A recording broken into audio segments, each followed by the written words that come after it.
ब्राह्मण धर्म को हिंदू धर्म कहते हैं। ये बात समझना है तो हम लोगों को जबलपुर हाईकोर्ट का जजमेंट पढ़ना होगा। एक धर्म क्या होता है उसके लिए चार बड़ी बातें हैं। एक, जो वर्ण व्यवस्था है वो धर्म है, और दूसरा प्रायश्चित होता है वो धर्म है, और तीसरा बात है कि हमारा जो क्या कहते हैं आपका पूजा पद्धति का आधार है वो धर्म है। तो हमारे समाज की व्यवस्था के अंदर वर्ण व्यवस्था नहीं होता। ये सुप्रीम कोर्ट ने बोला है, आपका जबलपुर हाई कोर्ट ने बोला। जो लोग आपका वेद से संचालित नहीं होते, जो रामायण महाभारत से संचालित नहीं होते, जो पुराण से संचालित नहीं होते, जो वर्ण व्यवस्था से संचालित नहीं होते, वे लोग अपनी रूढ़ी प्रथा से, अपने कस्टम से संचालित होते हैं। वो आदिवासी है, वो किसी भी कर्म में नहीं आते। ये जजमेंट में कहा गया है। आज तक हम लोगों को किसी ने नहीं बताया। और एक बड़ी बात, नंदा ताई, आज इनका सम्मान हुआ। नंदा ताई के जजमेंट में कहा गया है अबोरिजिन्स और शेड्यूल्ड ट्राइब, यानी शेड्यूल्ड ट्राइब का मतलब हुआ अबोरिजिन, अबोरिजिन और शेड्यूल्ड ट्राइब, और ब्रैकेट में आदिवासी लिखा है। तो जो लोग हमको वनवासी कहते हैं वो लोग कंटेम्प्ट ऑफ कोर्ट कर रहे हैं। हमें केस किया जाना चाहिए। कौन माइकल इसके लेकर जा रहा है? एक कंटेम्प्ट ऑफ कोर्ट का आपका केस किया जाना चाहिए, तो मैं मानूंगा कि नंदाबाई के साथ आपका न्याय हुआ। एक और बड़ी बात, हमारे बहुत सारे बड़े वक्ताओं ने बात रखा। एक बात आई थी भील प्रदेश, तो कई लोग मेरा विरोध करते थे। 2015 में मैंने एक आपका व्हाट्सएप पर ग्रुप बना दिया भील प्रदेश, और वो भी रेवा काटा डायरेक्टरी। मैं पैदाइशी मानकर आंदोलन की देर हूं।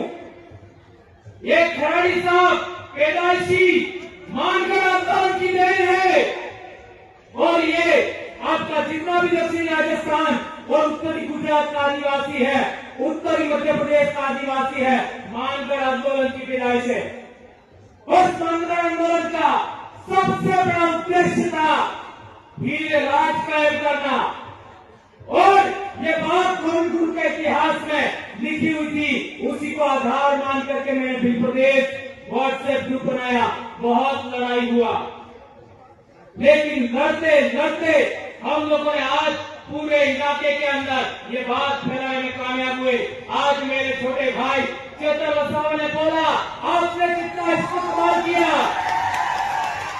मेरे छोटे भाई जय कृष्ण पटेल ने बोला, कितना बड़ा आपने इस्तेमाल किया।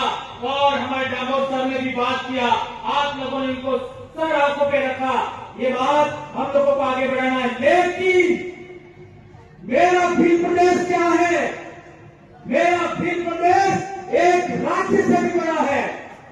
मेरा भील प्रदेश का मतलब है जहां जहां भील राजा हुआ करते थे वो सारी जमीन भील आदिवासियों की है। ये आदिवासियों के जात जंगल जमीन की लड़ाई है। ये है भील प्रदेश में ही।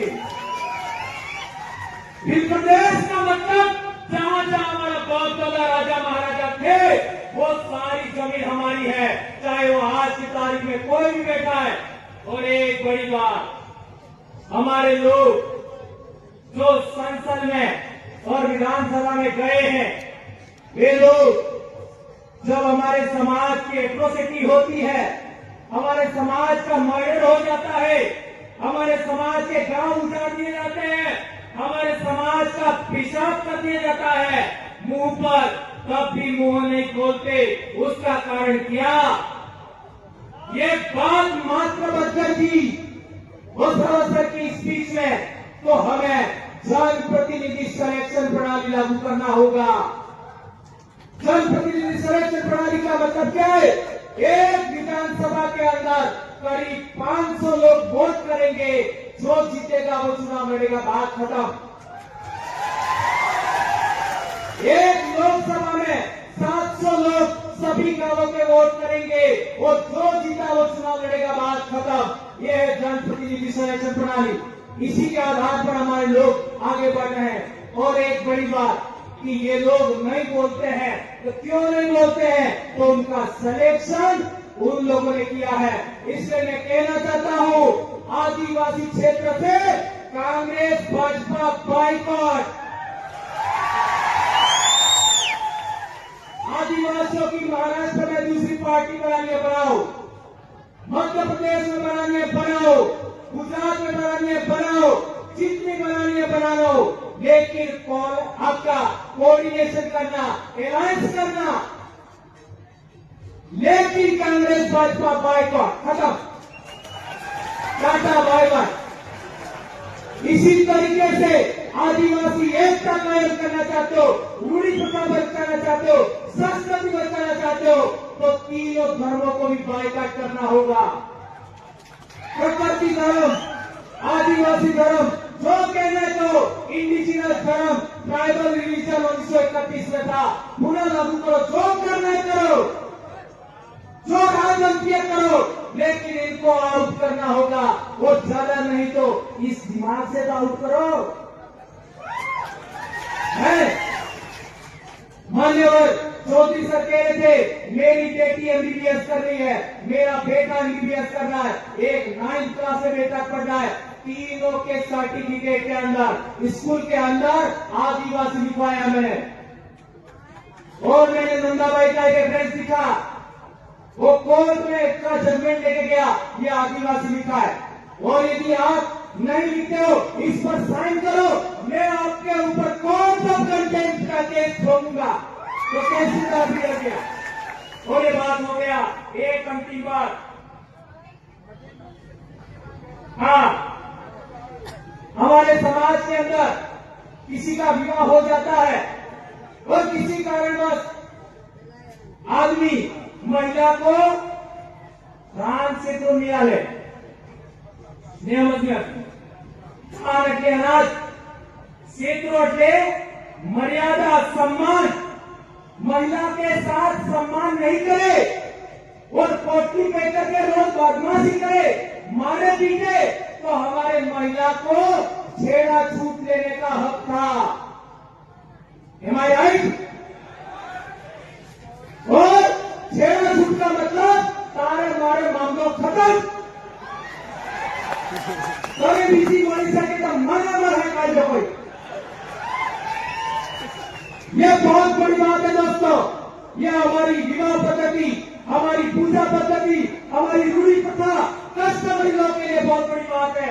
एक और बात, जो टाइगर प्रोजेक्ट के नाम पर हमारी जमीन छीनी गई, अभी पालघर को लेकर के जो हुआ पिछली बार कालूराम दादा ने बोला था, और अभी एक भाई ने भी, हमारे साथी ने बोला, पालघर में क्या क्या हुआ,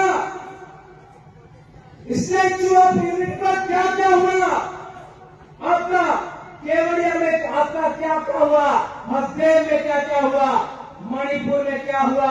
हमारे लोगों को गुमान था हमारी राज्यपाल आदिवासी है, हमारे लोगों को गुमान था हमारी राष्ट्रपति आदिवासी है।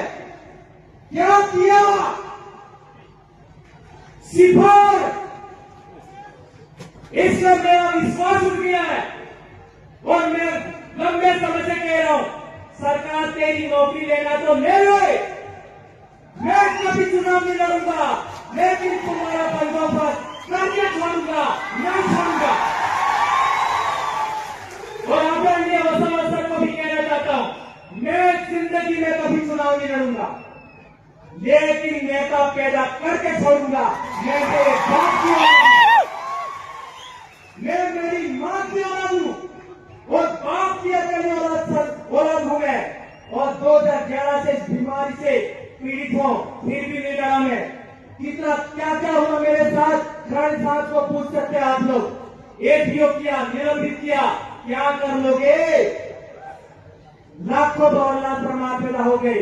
धन्यवाद दोस्तों, आप लोगों ने मुझे इतना बेरहमी से सुना और संचालक भाइयों ने, मेरी बहनों ने, मेरे भाइयों ने, और इतना मुझे समय दिया। आपका दिल से जोहार करता हूं। और आज की मेरी स्पीच मेरे आइडल वारू सोनवड़े और कालूराम ढोले को समर्पित है। जय जोहार, जय आदिवासी, जय प्रदेश, जय भारत। आप आदि सूबे, आप राज।